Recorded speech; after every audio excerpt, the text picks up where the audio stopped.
Hello, everyone. Today, this is Naijha Wright-Brown, co-owner of the Land of Kush, executive director of the Black Vegetarian Society of Maryland. And I am so excited to have these guests on the show. We are going to be talking about what is a hip-hop vegan and where are Black vegans today. So let's get started. Dr. Nolan, tell me a little bit about yourself. Sure. So I am a professor that teaches hip hop pedagogy, and I'm also the founder of Black Vegans Today, which is a kind of an online platform for Black vegans to come together and share recipes, read about some of the latest tips and news in the vegan world. And it's really kind of a safe place where we can hear the voice of Black people who are plant-based or vegan. And so I'm passionate about hip hop, and I'm passionate about veganism, and I'm an educator. So I decided to combine all of those loves together and make that something that's part of my life. So that's a little bit about me. And you have a book out, and that's why we're all here. We're talking about the hip hop vegan and the plant-based secrets that they don't want to tell us. I was on your site this morning, and I kind of want to share something that I saw on the site. So if you give me a second, I definitely want to share what I read, a very important piece. Give me 1 second.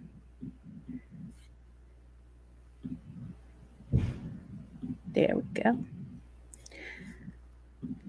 Do we all see the page? Okay, so this is Dr. Nolan's page, Black Vegans Today, Eat Well, Live Well, and Thrive. I read this story, this feature story that you had with Intelligent Allah, the great hip hop vegan hat. I love it, in the vegan apparel. This last paragraph is significant to what we're dealing with Black veganism. And let me know if you agree or not. We must save ourselves before we can save others. So for me, knowledge of self and self-mastery is paramount. This is how I self-govern. So veganism has been one of the greatest precursors for discipline and self-control in my life. This is in spite of having immersed myself in the street culture of Brooklyn at age 13 and having been arrested for murder at age 17. We are killing ourselves, animals, and ultimately the planet because we lack the discipline and self-control that veganism cultivates. Very, very, very powerful. This is a great site, everyone. They have the book that they're selling here and the apparel. I was so impressed to see this page, Dr. Nolan, that I'm going to be promoting the heck out of that. So thank you for that. Thank you. I appreciate that. And then we have the fabulous Keith Tucker. You've been on the show before. Keith, tell us about yourself. So I'm Keith Tucker, the founder of Hip Hop is Green. I've been involved in veganism for many years now. We are a national organization. We're the first plant-based hip hop organization in history. I just promote health and wellness all around the country. So, been doing it, building this organization, working with artists, doing events, and created the 10th element of hip hop in 2016. So we'll be talking about that in a minute. Awesome. Thank you for joining us today, Keith. Do you both consider yourself vegan or plant-based? I'm vegan. You're vegan, Dr. Nolan. Okay. Yeah. I switch between plant-based and vegan just for the words, Okay. How do you do that? I'm vegan, but sometimes, when the word plant-based just came up recently, right? I would say I found out about being plant-based about maybe 2015, 16-ish, right? And I believe the reason why people say that they're plant-based is because the vegan Nazis started attacking people, right? And so people were like, I don't want to use the word vegan anymore. I'm just plant-based. And that's kind of how I switch between veganism and plant-based. But, I'm vegan. Okay, great. And so now that we said that, plant-based versus vegan, what is that? And let's talk about some of the definitions that we found in the book. Yeah. So I mean, I have to agree with Keith. Sometimes I'm vegan, but in practice, and sometimes I use the term plant-based. when I travel and I'm in spaces where I don't have access to strictly vegan foods, then I go plant-based. So in the book, we talk about the difference, and I share a couple of stories from my experience working with my students. So plant-based is really a diet, and vegan is like a really strict lifestyle. So as a vegan, you're not going to wear a leather coat or leather shoes. You're not going to eat honey, and there are a lot of things that that involve testing animals for products or wearing clothes. All of that's considered part of a vegan lifestyle, and it's very strict. I mean, it gets to the point where eating white sugar, processed white sugar, because of some of the processes involved in creating it and involving animals. So really, the distinction is one is a diet and one is a lifestyle. And I agree with Keith. You got to deal with the vegan police if you call yourself vegan, because there's this really strict list of things that are considered vegan. And so for convenience, sometimes it's easy for people just to go say plant-based. And for us, that's particularly as Black people, many of us choose to go vegan for health reasons. I mean, Right. We have a history of reasons why we want to go vegan and improve our health and kind of liberate our plates from the diet that we inherited from enslavement in this country. And so health is paramount to why we choose to go vegan. And so we don't spend a lot of time focusing on the words. And you talk to a lot of people, we use the words vegan and plant-based interchangeably.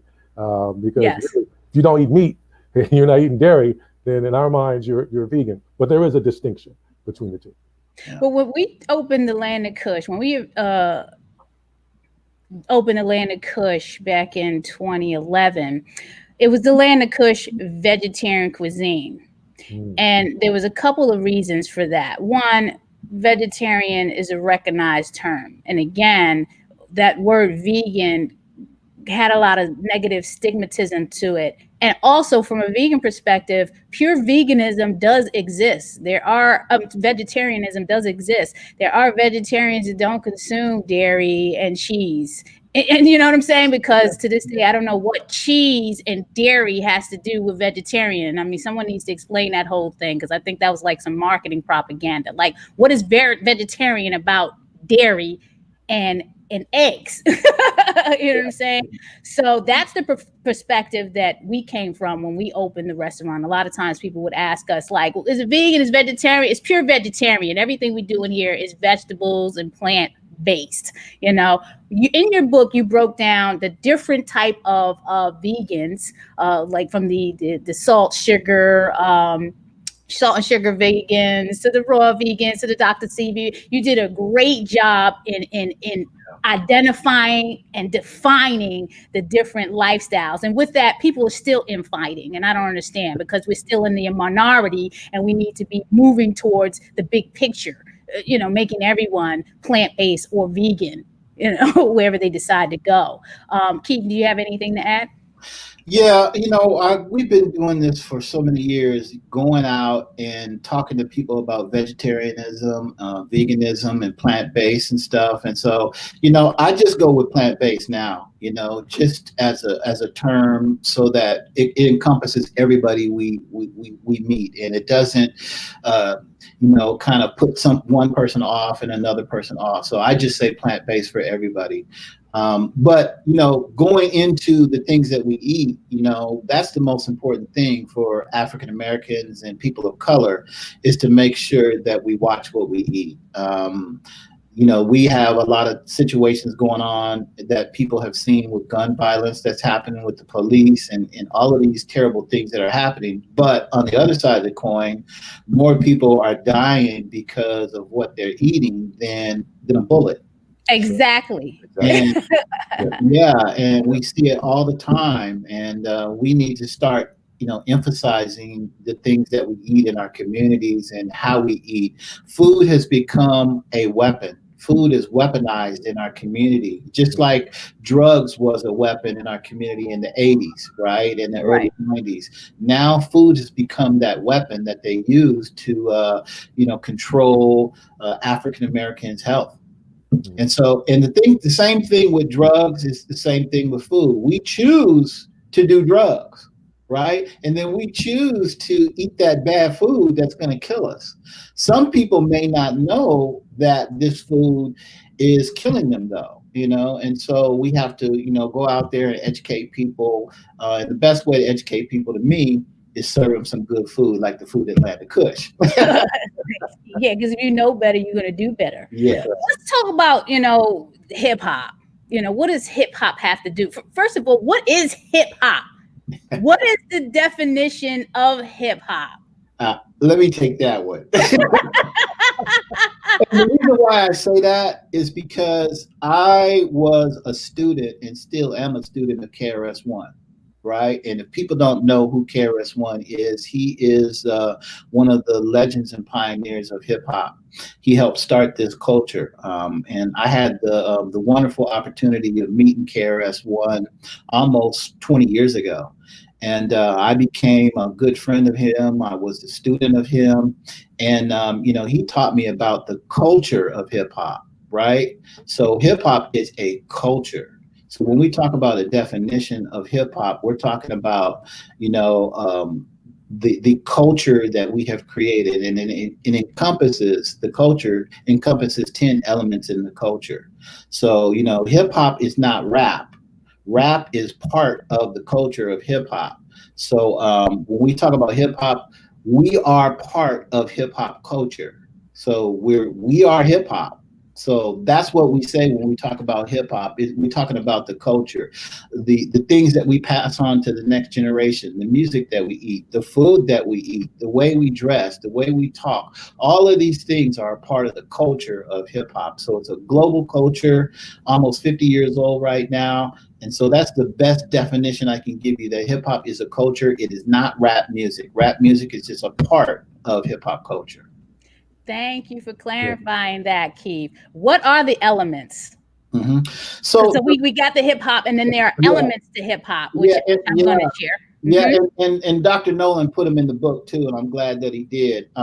Because I've been involved in hip hop since hip hop first started, actually before it even was played on radio, right? So I was just coming from the perspective, just like everyone else, that it was just rap music, and I knew about graffiti art and a couple other elements. But the 4 core elements of hip hop are DJing. That's the first element, right? And then you've got MCing. MCing is rap. And then you have graffiti art, and then you have breakdancing. So those are the 4 core elements that kind of everybody knows and have been defined all around the world by hip hop. So most people know those elements, right? But Africa Bambaataa in the Zulu Nation started the Infinity Lessons. It was about in the 80s, just discussions between top hip hop artists about what this culture is. Right. And out of those Infinity Lessons, KRS-One actually attended the Infinity Lessons. And he was so inspired by the Infinity Lessons and he started thinking about hip hop more as a culture then in the late 80s. He came up with more elements in the culture because he had been participating in this culture for so many years. So Africa Bambaataa actually put the 5th element in the culture, which is street knowledge. So we have the 4 elements that I just said, and then we have street knowledge as the 5th element. And then when they took music out of the schools in the 70s, we had to figure out how to play music with no instruments. And so we came up, we came up with beatboxing, which is the 6th element. Right. And then the way we rocked our clothes, in the early 80s and 90s and stuff, we came up with street fashion. The way that we talk and the way that we turn a phrase, that's street language. And then many people started making a lot of money in hip hop and started understanding the business of music. And so we came up with street entrepreneurialism as the 9th element. So that is when I came into the picture right around 2004, 2005 with the knowledge of, I know the 4 elements, but KRS-One hit me to the rest of the elements in a document called the Hip Hop Declaration of Peace. And that's one of the most important documents in the history of hip hop. It was ratified in 2001, May 16, 2001 by UNESCO. That's a part of the United Nations, and it ratified hip hop as a worldwide culture with this document. 300 people came together to create this document, many legends and pioneers, and KRS-One was one of them. And in the first principle on the Hip Hop Declaration of Peace, which has 18 principles, in the first principle, for the first time in history, it documented the 9 elements. And when I read that first principle, it blew my mind because I didn't know that there were, 5 other elements. Right. A lot of people, yeah. Yeah. And so from that day on, and it's really interesting because I brought KRS-One to Seattle. And he went to school for kids that were having hard times at regular schools. And so I brought him to one of those schools and I was like, hey, talk to the kids. They need to hear your voice and all of that stuff. So he talked to the kids that day about their purpose, discovering what your purpose in life is, right? And unbeknownst to me, I discovered my purpose from that talk that KRS-One did to the kids. And so, him and I, we're both Leos. I'm 11 days older than him.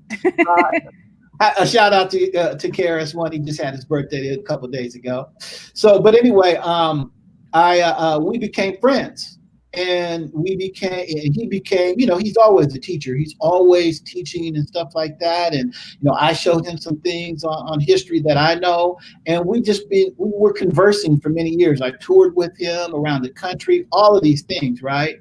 And I soaked that document up. I was a student of the Hip Hop Declaration of Peace for many years, soaking it up, promoting it.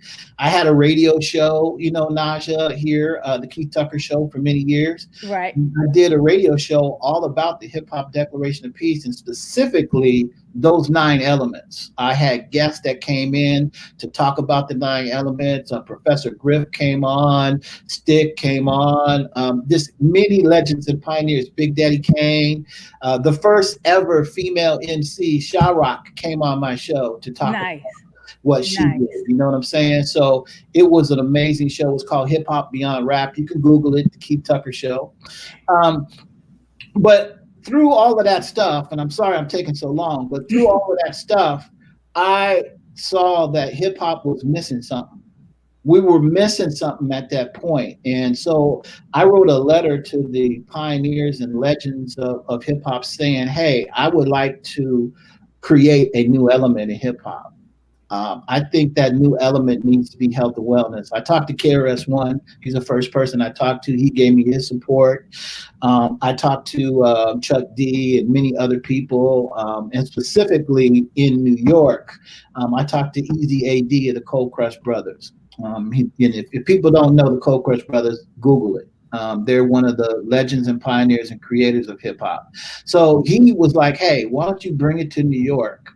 And I'll help you out. And same thing with Stick of Dead Prez. He was one of the people who were helping me along the way to make sure that we solidified what the 10th element was going to be. So I wrote the definition for the 10th element. I wrote the proclamation for the 10th element. And as you know, Naijha, in April 21st of 2016, we had a signature ceremony at the Schomburg in New York. It was awesome. It was the best time, because I'm from New York. So every time I get a chance to go up to New York, it's a party. So I had a fantastic time. It was a great experience. I met so many fabulous people. So, thank you for that opportunity. It was amazing. Yeah. And at that point too, you got to think about it. That was probably the first time that many people in this lane had all gathered together that come from around the country. You know? That hadn't been happening before then, you know what I mean? And so that was a really cool thing to meet a lot of people that think the same way that you think about this new age. I call it the green age of hip hop. Right. So we're creating this whole new thing consciously for our people. And, Styles P showed up. And Styles P, we gave him an award, and the first thing he said is the 10th element should be the first element because it's the most Yes. important element in Yes. hip-hop culture. Yes. And I was Yes. like, oh, I okay. remember that because, you know, and again, the 10th element, if Keith hasn't described it, is health and wellness. So you answered the question about why did you feel adding this 10th element was so important. So I appreciate that. And it should be the first element because health is your wealth. Without your health, you can't do any DJing and MCing and breaking and graffiti and your street, you know what I'm saying, beatboxing and focusing on developing street fashion. And you know, if it hits you hard enough, you might not be able to speak any street language, you know, which will affect your street entrepreneurship. So that was just brilliant to come up with the 10th element of hip hop. And Dr. Nolan, as a professor, you teach this at your college, which is amazing. So why do you feel that teaching the 10th element of hip hop, health and wellness, is so important to college students? Yeah, I think Keith already said it. I think it should be the number one element that we talk about. But I actually got introduced to the 10th element from my students. So we had them do some projects, some research projects, and they had to pick an element in hip hop culture that they wanted to research and present to the class. So they had to go into the community. And I had 3 students that semester that actually chose hip hop as green, health and wellness. And at that time, I honestly hadn't heard of it. I didn't know that there was this element added to hip hop culture. And then I began to realize that that particular element has so much space for us to address social issues in society. You can talk about climate change. You can talk about food justice and food insecurities. You can talk about healthy eating, health and wellness, depression, all those things that you see being played out in the music and hip hop, that you see being played out in lifestyles. And so it was a great entry point to actually have those really rich, important social justice conversations in class. And right now, even more than ever, in the age of COVID-19, this is the one element that my students, because I still teach the course online, that my students are really paying a lot of attention to and looking at how they can apply that to their lives. And so I think it's probably one of the strongest elements right now that we can look to in hip hop to kind of change our definition of hip hop, because I want to go back to that original definition. And so one of the things I poll my students about in class is, okay, so what is your definition of hip hop? And inevitably, the people land in 2 places. It's either the genre of music that mainstream society think is just hip hop, or you have this group of hip hop aficionados who say it's a culture. Let me tell you why. And so I said, well, what are the elements of the culture? And again, the one that's been coming up lately in the last couple of years that I've been teaching hip hop pedagogy has been health and wellness, because people are concerned about their health. Nice. Exactly. I mean, a lot of times, you know, well, originally we talked about this before the show, the higher infinite power helping our people, and then higher inner peace helping other people. And they both work. Yes. You know what I'm saying? Because each one teach one, but we got to help ourselves first. So great. Who are the ideal markets that you both connect with in this hip hop movement, vegan movement? Excuse me. Yeah, well, we're both working with young people, right? I know Dr. Nolan works with young people. I started this thing, back in 2009, serving plant-based food to youth and families and bringing hip hop artists in at our hip hop green dinners. Probably one of the first times that a hip hop organization served vegan food to the community, right? Mm-hmm. And we've been doing it. We've done almost 9,000 meals all around America. And so when we first started, it was just young people. The ages were maybe 13 to 20. But then we started to notice that the parents started coming. They started bringing babies to the event. Nice. And senior citizens started coming. So there is no age range to the market that I have now. Because there's people in their 60s that know about hip hop culture. And some of the people that don't know about hip hop culture come with their kids or their daughter or whatever, and they learn about hip hop culture that way, right?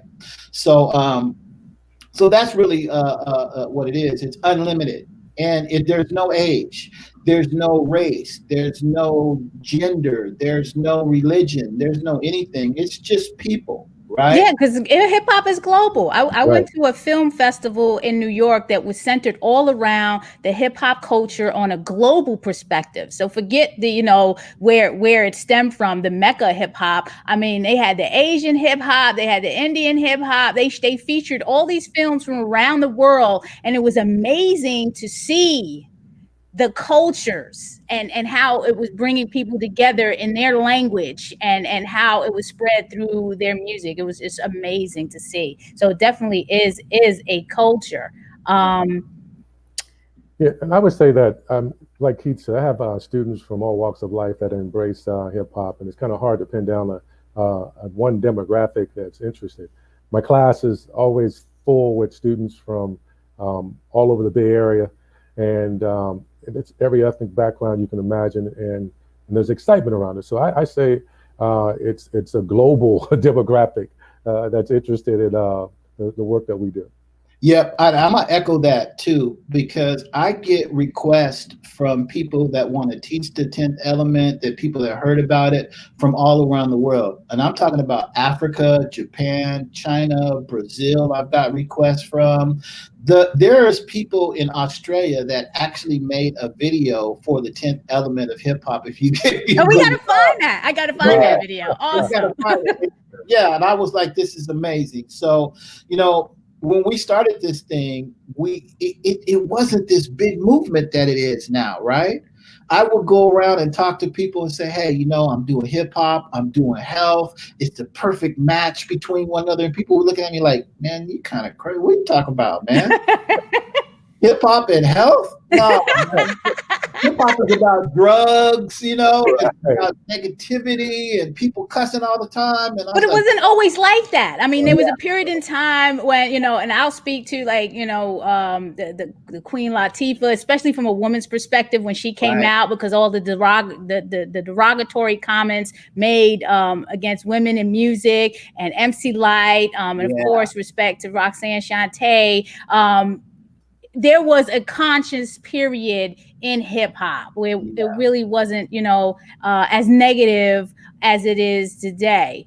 What type of challenges do you experience advocating for veganism or the plant-based lifestyle in your community through the hip hop culture?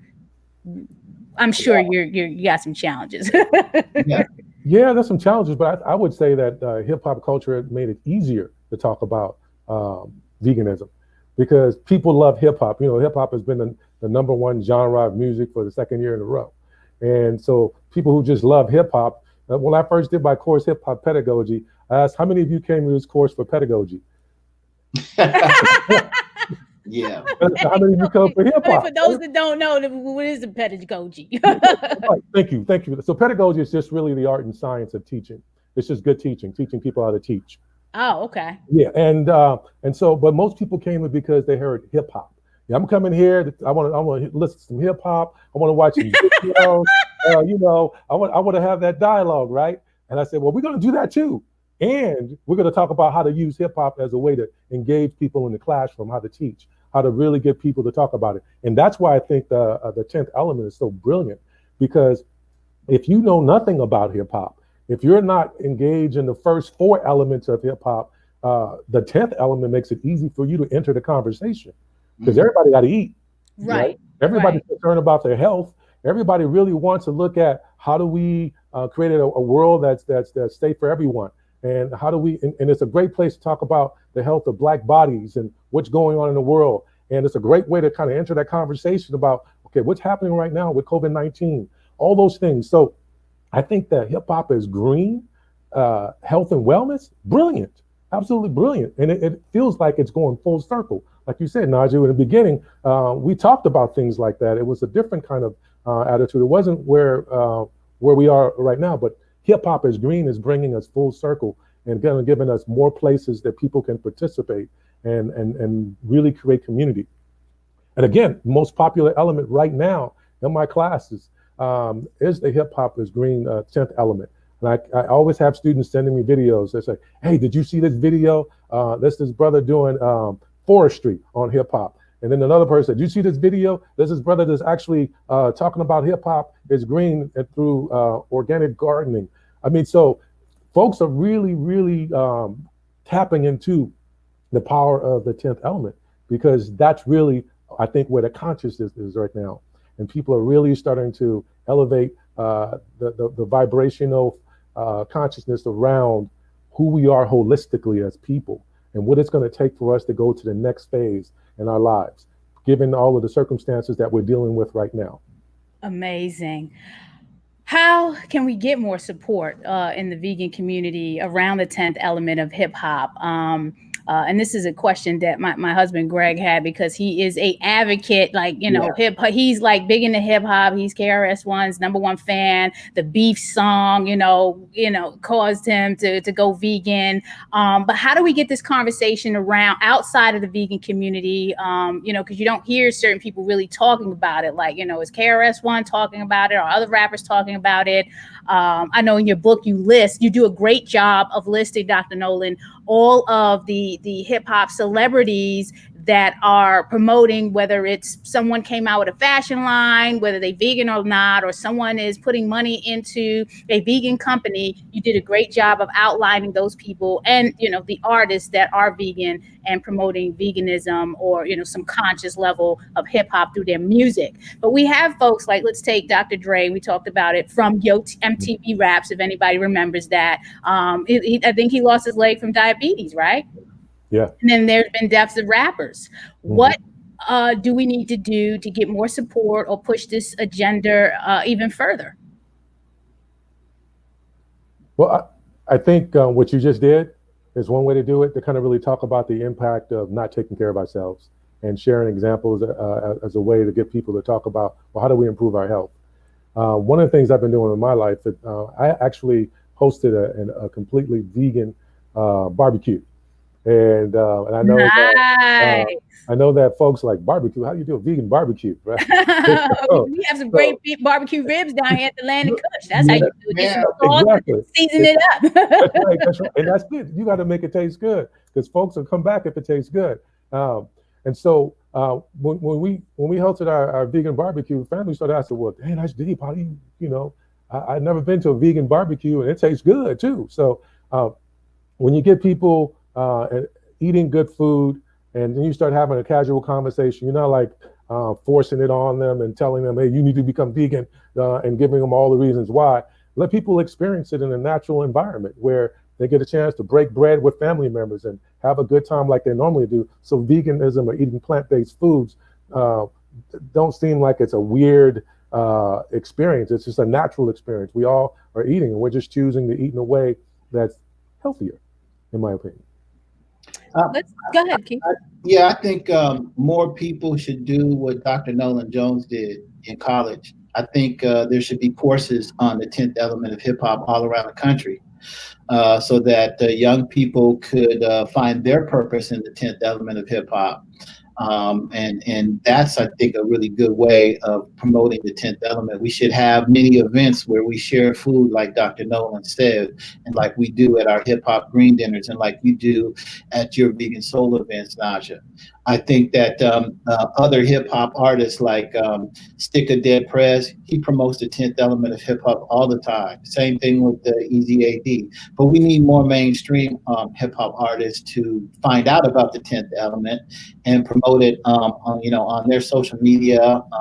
We have a social media, the 10th element of hip hop Instagram page. People can go there as well too. But I just think that people should like yourself and Dr. Nolan should continue promoting it. Thank you for that, Keith. Let's talk about, because again, another way to promote it is we got to get the people to purchase this book, right? Yeah, that's what we're all here for. And I've read the book, and again, talking about the history of Black veganism. Dr. Nolan, can you school our viewers on Blacks were vegans before this became this whole commercial mainstream ideology? Yeah, so that common myth is that Black people just became vegan. You'll see a whole bunch of articles popping up in the media saying, oh, the fastest growing demographic in veganism is African Americans. I was like, Well, Black people have been vegan for a very long time. And if you look at the history, we have the Seven-Day Adventists that have been vegan since the early 1900s. You have the Rastafarians that have been vegan for quite some time. And then there's a group, the African Hebrew Israelites, a spiritual, religious, cultural group in Israel, Dimona, Israel, that have been vegan for a very long time. And they have actually popularized tofu in Israel. It's really considered the first vegan nation because they have quite a few vegan restaurants around the world. And so there are a lot of spiritual and cultural and religious groups in the Black community that have been practicing veganism for quite some time. Before the phrase vegan was coined in, I believe, 1945, Black people have been eating vegan for quite some time. And so that's really, so when we talk about the hip hop vegan, I say that the hip hop vegan is the latest iteration of Black veganism in our community. And because a lot of and let me say a little bit how I define the hip hop vegan. The hip hop vegan embraces all of the hip hop elements, but they focus on three main elements. And you've already talked about it, Naj. One is they're entrepreneurs. Two, they've embraced the 10th element. And three is about knowledge. It's not just having knowledge, because we all know that it's the application of knowledge that's real power, not just knowledge in and of itself. So when you're going out as an educator and you're talking about veganism, plant-based lifestyles, and sharing with people information, that's what the hip hop vegan is. They're entrepreneurs, they're pioneers, they're concerned about health, and they're not keeping it to themselves. They're sharing it with our community to kind of raise the awareness of what it means to eat plant-based foods and to really pay attention to your health. So that's really what the hip hop vegan is. And again, I believe that it's the latest iteration because hip hop is really, it is at the center of popular culture. And when hip hop speaks, people listen. And so the hip hop vegan is one who's actually embracing those three powerful cultural elements in hip hop and sharing it with the world. And they're sharing it unapologetically and boldly. And there we have the book, The Hip Hop Vegan, Plant-Based Secrets They Won't Tell You. And you can get this at blackveganstoday.com. So make sure that you get your copy. Also, I'm executive director of the Black Vegetarian Society of Maryland, and we're part of Amazon Smile. You can definitely get it through there, and some of the little funds will go back to supporting our efforts. So either way, please get your copy and support Dr. Nolan on the Hip Hop Vegan Plant-Based Secrets They Won't Tell You book. How do you feel about what's happening in this country today in regards to social justice and food justice?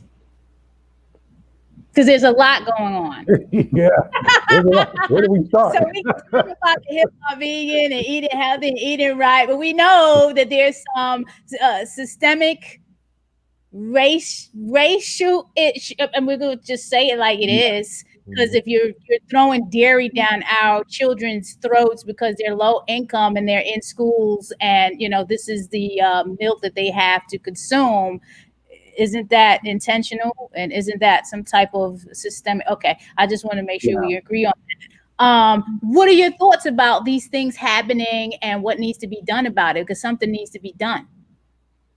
Yeah, we talked about food being weaponized. Right. And that's where it's weaponized. The front lines of the battle is in the schools with the kids that go to school. And so we have to start there. That's why we work with young kids at Hip Hop is Green. I think that if you are a hip hop vegan and you consider yourself a hip hop vegan, I think the number one target demographic should be young people. Because they're just forming their ideas. Their health is just is very important to their education. So I think that's where we should focus in on. And through the pandemic, obviously, Hip Hop is Green has not been doing live events where we serve food any longer. So what we've done at Hip Hop is Green is we're actually pivoting to actually produce food for people in communities now. And that's going to come out pretty soon is you'll see food that we actually produce for the community. So I say that we should be focusing on teaching the young kids that are at school what they need to eat, and what the 10th element of hip hop is. I agree that education really is important in terms of getting the word out and dealing with some of the issues. I mentioned earlier that the 10th element is a great place for us to have those conversations about what's happening in the world. And one of the things that we talk about is that actually plant-based eating is a revolutionary act. It's taking control of the diets, it's taking control of the food that's been given to you. Because as you mentioned, we know that a lot of big food companies, fast food companies, they target Black and brown communities. And in a way to actually address that is to fight back with education. And our children and our students are a great way to do that, because they're going to take it to the next level. That's what's happening right now. When you look at what's happening with the Black Lives Matter movement that's happening in the world right now, our young people is taken to the next level. And so when we equipped our children, our students with the information, the knowledge, which is that 5th element in hip hop, then they're able to use that and apply it. So I think education is key. It sounds like an overused idea, education, knowledge is power, but it is true. If we get that knowledge and we arm our youth with the knowledge to make those different choices, then we'll see a change in the next generation.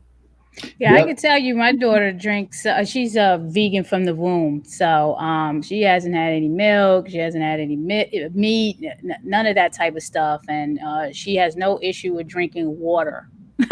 Can you believe it? Not soda and Kool-Aid and all the stuff that I grew up on. Water and some natural juices, like things like that, fruit juices.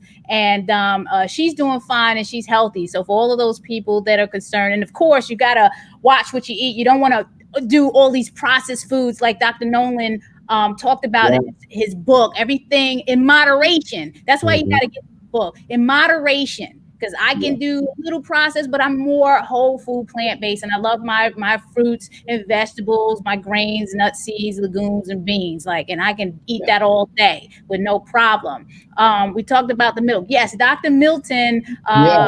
Yes, he has been on this this testifying about dairy, and he did stand before what I believe it was Congress about the milk issue and it being a racial discrimination that we have to consume this milk. There is a milk challenge going on right now, or 7-day milk challenge through Plant-Based News, and I'm going to get that link and make sure everybody has that, because if you are still consuming milk and dairy, you need to get off it. And if it takes a challenge to do that, a 7-day challenge, then let's get it done. But dump dairy, down with dairy. Get rid of dairy. Get it out of there. It doesn't do anybody good. Talking about that. Hi, Keith. Yeah, Dr. Mills has been part of Hip Hop is Green since 2012. He came and spoke at one of our events in Portland, and we've, formed a friendship. So we really love the work that Dr. Milton Mills is doing. And actually, Nolan, Dr. Mills is from Oakland as well, too, just a FYI. Okay, all right. Yeah, I didn't know that. That's good to know. Yeah. On Oakland. I know Brian Terry is doing some things at the African museum out there in terms of cooking. He was, before the I don't know what the situation is now, but he's a part of Hip Hop is Green too. It just keeps going on and on. There's a lot of prominent folks involved with the movement, and that's great, because it should show people that this is not some just throw it together project. This is a real serious initiative. And Keith, when we talked before on the show about how do we pivot and it's plant-based lifestyle the way, it is a process, but we got to keep on keeping on so we can get where we need to go and get everyone strategically aligned so that we can move the needle, not a little bit, but a lot. We get a little, that's good, but we need to move it a lot. You know what, Naijha? I think that this pandemic has really done, it put me in a place where I could focus and I could think and I could meditate and I could slow down a little bit. from running a national organization, I'm going. And now it took me to where I can meditate and slow down a little bit and figure out how we could pivot Hip Hop is Green in this pandemic, right? And it took me, it took me a couple months to figure it out, but I believe now, and you'll see in the future, that I have a way where we can get rid of food deserts. Oh, We nice. can get rid of food deserts. We gotta hear that. Yeah, I'm not going to share it right now. No, that's another show. Come on, man. We gotta talk about. We gotta get the group together with that one. We gotta talk about that. I'm doing the model here in Seattle first to make sure that the model really, we're going to flesh everything out with the model here in Seattle, and then I think because I have really good contacts in Baltimore, that I think the next city that I do come to is Baltimore, but I also have contacts in Oakland as well too, Dr. Jones.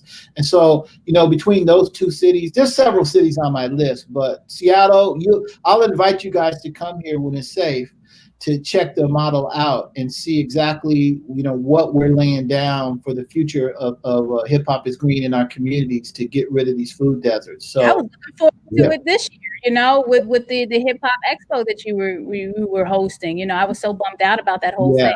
Really looking forward to it. We have some grassroots organizers out here. You got Dominic Nell, who is Farmer Nell. He's opening up the Be More Green, so he's trying to solve the problem for food deserts in his community, and he works in those communities, those zip codes, which are high risk zip codes. So he's doing a fabulous job. So I'm going to be getting some coverage on what they're doing over there would Be More Green and Be More Environmental. So I think people are, looking at this and they're taking the steps that they need to take with whatever resources they have to address this problem of food deserts, because it's an important topic that needs to be solved. It's a problem that needs to be solved, and it really needs to be solved today, because we can push all this health stuff, but if people can't access, just like the dinner we did in Baltimore in October, we bring in Yoko's cheese, and I'm like, Keith, I don't know where they're going to go to get this. We need to figure this out. We need to go to their supermarket. You know what I'm saying? So you got to assess the situation and know where people can get things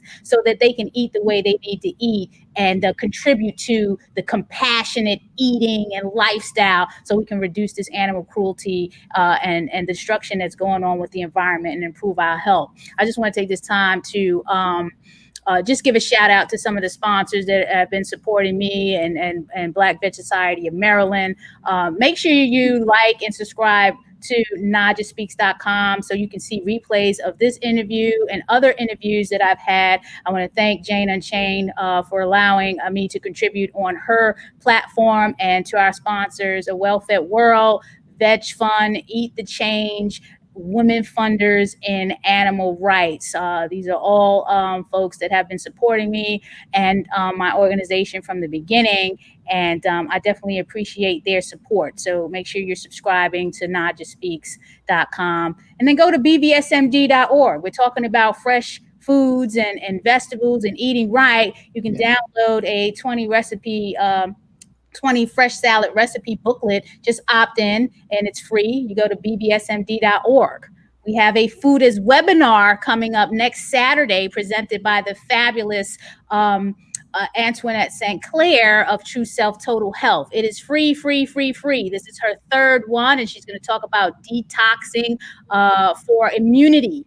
So you want to register for that. And again, you can find out more information about that at bbsmd.org. Go to events and register for that free webinar next Saturday. Question. This is a really, I'm sure you all have gone through this and asked this or experienced this before. How do you respond when people say vegan or plant-based food is a real food, and that you need to be eating meat in order to get your nutrition? That you gotta be insane if you're not eating meats. Yeah. Depends on if you want to respond. Sometimes I respond, sometimes I don't. Just being honest. But when I do respond, I don't spend a lot of time. I say, go ahead and Google or go on YouTube and watch the video with Annette Larkin, the sister who's a raw vegan. who's in her 70s, and just take a look at it. That's all I say. Or go check out Game Changers or Tori Washington or all these folks that are actually vegan. And then you ask them, how do they get their nutrition? Okay, so and that's pretty. So I don't spend a lot of time, and if I do engage in that, I was like, well, what is real food?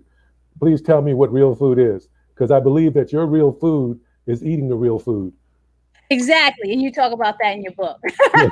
But, you think about the largest animals, the gorilla Yeah. and the elephants, and giraffe. These are all animals, very powerful animals that are eating plants. So they consider us mammals. So it works for them. Why doesn't it work for us? I don't know.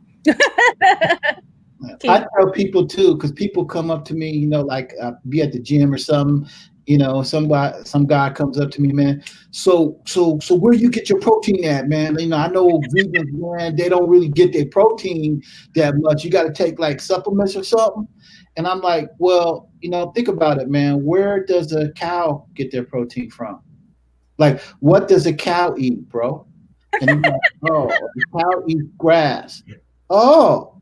So then the protein actually comes from the grass that they're eating, right? And they're like, oh, I never really thought about it like that. I'm like, exactly. So protein doesn't really come from the animals. It's a byproduct of the stuff that they're eating. Right. Exactly. So, yeah, Dr. Milton Mills has a great presentation on that. So if you want to know the intricate details about that, just Google Dr. Milton Mills' presentation on that, and he'll go through that scientifically with you in all different kind of ways. Oh yeah, he has a great. As a matter of fact, on my NaijaSpeaks.com, I have his video there under Black Vegetarian Society. I have him and Tracy McWhorter, and she talks about the systematic racism in the food. It is just great, and we definitely need to see this. You know what what I say. I get so offended because you're saying Land of Kush food isn't real food, and I've been eating it for a decade and a half, and I think I look good for the age. I'm going to be 50 in a couple of years, and I think I look really good. I got my 10th element of hip hop. Look at this. I'm saying the 10th element of hip hop, and I think I'm doing just fine. Dr. Nolan talked about supplements and taking supplements in the book. Please, everybody take supplement for something. If you're eating meat and you can't move your bowels, you're taking some type of fiber or something. You know what I'm saying? So just stop it. Now, check this out. I had a guy at the barber shop. He was, how we go at the barber shop. He was going in on me. He was like, man, veganism, man, I'm not with that at all.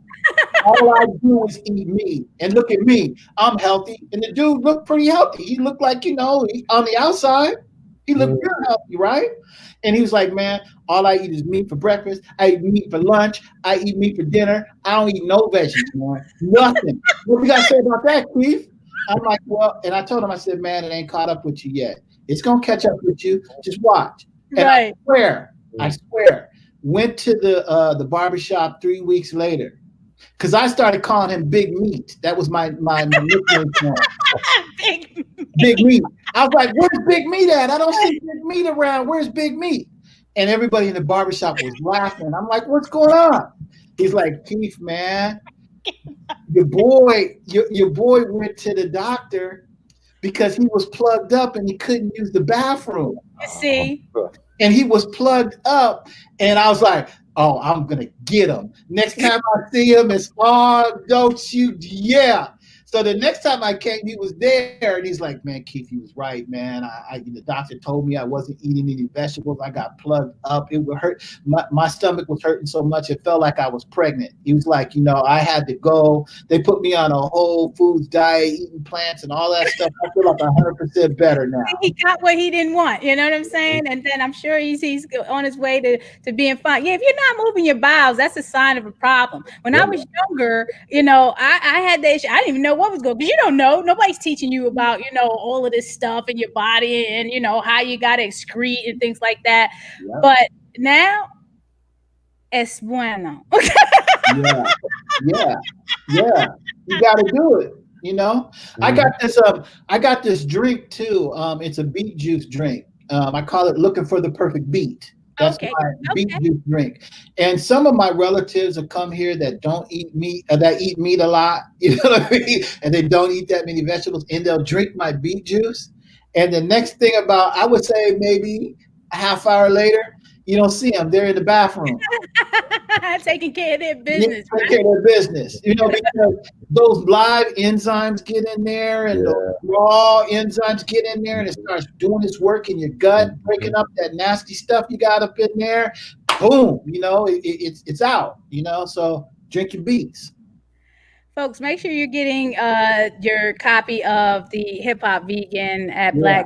blackveganstoday.com. Make sure you're following at Black Vegans Today on social media. Also, hiphopisgreen.com, and follow at Hip Hop is Green. And definitely follow Black Veg Society of Maryland at Black Veg of MD. You can go to bvsmd.org. Someone has a question. I don't know if Keith's going to share that, but what's the beef juice recipe, Keith? No. Can they get it on your website? You know what?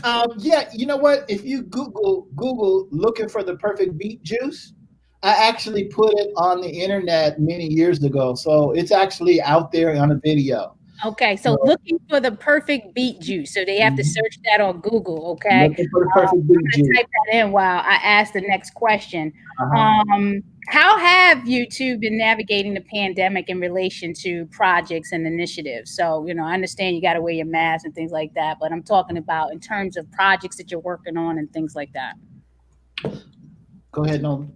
Sure. So I was actually able to get the book done during the pandemic. Good. Yeah. So and I was working on another one prior to that, and I was doing some meditation and praying, and I got this idea: you need to go ahead and write this book because folks keep asking you questions about this stuff. Just put it in an organized fashion in one place that's easy for people to access. That was one thing. So the other thing is I've been looking at this as the gift of time.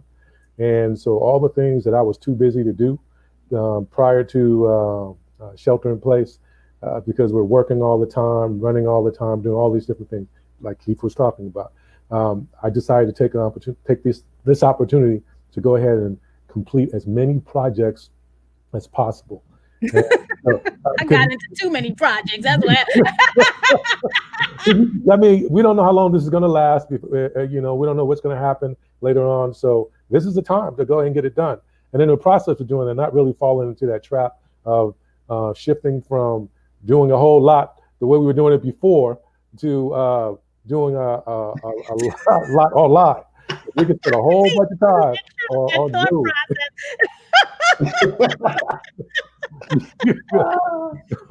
So that's part of what I've been doing is really, because I would tell you, to be honest, in the beginning of this pandemic, I actually was eating a lot of vegan comfort foods. I talked about that a little bit in the book. Yes, you did.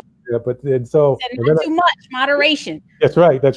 And then I shifted as I started getting back to center. I started looking at, okay, let me. It's time for a cleanse. It's time to go ahead and get some of that stuff out. And so I've been going back and forth. So part of it is really just being kind to myself in this process and making sure that I don't go to that place where I'm like, man, I fell off the wagon. I'm eating all this stuff that I mean, I was telling some of my family recently, I was saying, I might have gone off track, but I haven't gone off course. All right. So even though I started eating a lot of comfort foods, I still was eating vegan foods. Yes. And that's the part that I was doing. So part of the way I've been navigating and dealing with the pandemic is making sure that I get as much rest as I can, because I'm incredibly productive during this time, and also making sure that I continue my practices of meditation and prayer and connecting with family. So you got to take that time out, because again, you can shift from doing busy on ground to doing busy online, and you got to strike that balance. And so that's really what I've been spending my time doing. I am so glad you said that, because when this whole pandemic started, that was like the first thing that hit me, because my daughter had to go to school virtually, and they didn't skip a beat. There was no, we're gonna be out of school. They were in they were in effect like 2 days later. So then I had to change my whole schedule because I got to supervise, I got to help her, I got to get her technology set up, and then I still got to work on the projects, promoting Land of Kush, doing the PR, organizing events. We had just finished up Maryland Vegan Restaurant Week, which was great that happened before the pandemic. But now I'm thinking about what's going to happen with Vegan Soul Fest, and we're going to do this, or we're going to do Keep It Fresh Fest. We had to cancel that, and what am I going to do in this virtual space? I don't know what to do. I don't know anything. But then this great project was created, and I get to talk to you and other guests and create this platform and share information and highlight folks. So this is a great time, but I had to get into my fitness. A lot of people that eating, and you're not working out, the fitness, the meditation, all of that you just mentioned, getting your sleep, turning off these devices at a certain time is very important. Our mental health is equally, if not more important than our physical health. And we need to get all of that in check in order to, be at our optimal. Because stress is a silent killer. People don't really realize that. Yeah. All those cortisone levels are, in African Americans are at 100 all the time, right? Because we're stressing, and that causes a heart attack and all of these things, that different diseases from your cortisol levels. But I did want to mention that part of the 10th element and what the 10th element is, it has 6 areas that we focus in on the 10th element, right? So one is plant-based eating. One is plant-based food or organic gardening, so that we're growing the food. The third area is fitness, and that's mental fitness and physical fitness. Nice. Right? Yes. You know what I mean? And then we have animal rights. That's part of the 10th element. Food justice, being an activist and being out there and striving for, to get rid of factory farms and get rid of food deserts and things like that. That's part of the 10th element of hip hop. And also the last part of the 10th element is sobriety. Yes. We need to focus in on that on our community. So those 6 areas, when you look at it in totality, is a really holistic program for our community. So check out the 10th element of hip hop. And if you're an educator or a teacher, just like Nolan, or you're an activist and an entrepreneur like Naijha, get in contact with us, and we'll give you all the information so that you can teach it at your school, or you can bring it to your community. And they can find all of this at the website, hiphopisgreen.com, or following you at hiphopisgreen. Thank you for that, Keith. Any last words before we sign off? I mean, we went a little bit over, which is okay, because this is a great conversation. It is very important. You don't want to rush through it. Any last words you want to give to our viewers? Buy the book. Get the book. Get the book. Listen, blackveganstoday.com. And I have all of that in the comments, so people can find it in the comments. If you want to support it through Amazon Smile, the link is in there, or you just go to blackveganstoday.com. I shared the website. Please get that book. Hand it off to somebody that really needs it, especially if you're a vegan, a Black vegan, and you're just trying to, nudge that friend that's into hip hop, but they're not vegan. Get them the book. You get it on. They can get it on the Kindle, man. I read it on the Kindle. It's an easy read. Took me about 2 hours. I got over that book. It wasn't even 3 days. So it doesn't take that long, but has so much information in there, and it is very helpful. So that's the least you can do is get it for a friend that needs to go vegan and adopt this lifestyle. Anything else, Dr. Nolan? I would say just go take care of yourselves. Again, this is the gift of time that we have, just looking at the silver lining and all this stuff that's going on. And just take care of yourselves and support Black businesses. Please do support Black businesses. Is audio available, Dr. Nolan? Can they get it? Working on it. It's not available just yet, but it will be available soon. Awesome.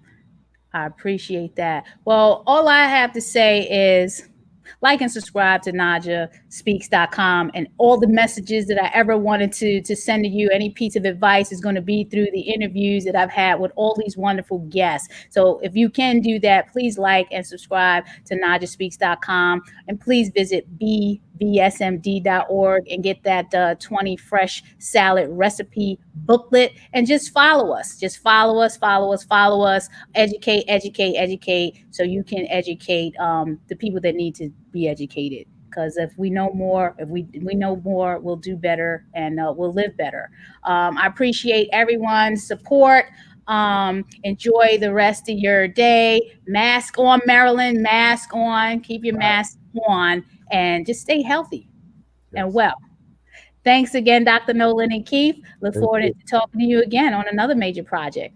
Thank you, guys. Thank you. All right. Have a good one. You too.